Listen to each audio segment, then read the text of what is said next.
Hey seekers, and क्या आपको Chinese Valentine's Day की स्टोरी पता है? Hello and welcome to Whispers of God where I give you a beautiful story from every culture around the world. तो ना Chinese mythology के हिसाब से स्वर्ग की एक देवी है शी वोंग मू। तो इन्हीं की ना जो सबसे छोटी बेटी थी उनका नाम था जेनू, और ये सारी बेटियों में सबसे ज्यादा सुंदर भी थी। जेनू का ना स्वर्ग में पर्पस था बादल और तारे बुनने का और फिर उनको आसमान में छोड़ने का। और जेनू ना अपने काम से बहुत ज्यादा बोर हो चुकी थी, तो एक दिन वो स्वर्ग से उतर के अर्थ पर आई। अर्थ पे आके ना उनको एक बहुत ही गरीब पर बहुत ही सुंदर ग्वाला दिखा। ग्वाला मतलब जो गाय चराता है, उसका नाम था न्यूलांग। न्यूलांग के ना माता और पिता दोनों ही बचपन में गुजर गए थे। न्यूलांग को बड़ा किया था उसके एक दोस्त, उसके ऑक्स ने। ये जो ऑक्स यानी बैल है, वो उसके साथ बचपन से घूमता था, उसकी प्रोटेक्शन भी करता था, उसको खाना वगैरह भी लाके देता था। तो ना अब इन दोनों को आपस में प्यार हो गया था और फिर इन्होंने चुपके से शादी भी कर ली।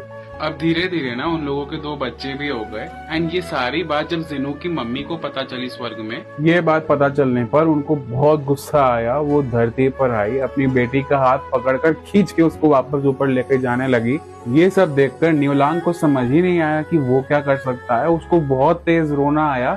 न्यूलांग का जो बैल था ना, उसने गॉड ऑफ डेथ को आवाज लगाई, उनकी प्रेयर की, और अपनी जान के बदले न्यूलांग को उड़ने की शक्तियां दिलवा दी। न्यूलांग अपने बचपन का इकलौते दोस्त की कुर्बानी देखकर और ही ज्यादा इमोशनल हो गया, पर फिर भी उसने अपने दोनों बच्चों को पृथ्वी पे ही रखा और वो भागा अपनी पत्नी को लेने उनके पीछे।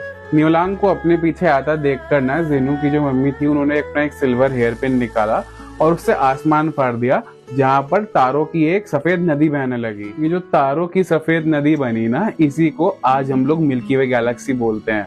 एंड इसके चक्कर में अब न्यूलांग जेनू तक कभी नहीं पहुंच सकता था। अब जेनू की मम्मी उनको वापस स्वर्ग तो ले आई, पर बिना अपने पति और बच्चों के जेनू दिन दिन भर रोती थी। उन्होंने खाना पीना बंद कर दिया, ऑलमोस्ट मरने की हालत पर आ गई। तब जेनू की मम्मी का दिल पिघला एंड तब उन्होंने बोला कि ठीक है, 7th लूनार मंथ के 7th डे पर ना मैगपाइज पंछी सारे झुंड बनाकर एक ब्रिज बना लेंगे धरती और आसमान के बीच में।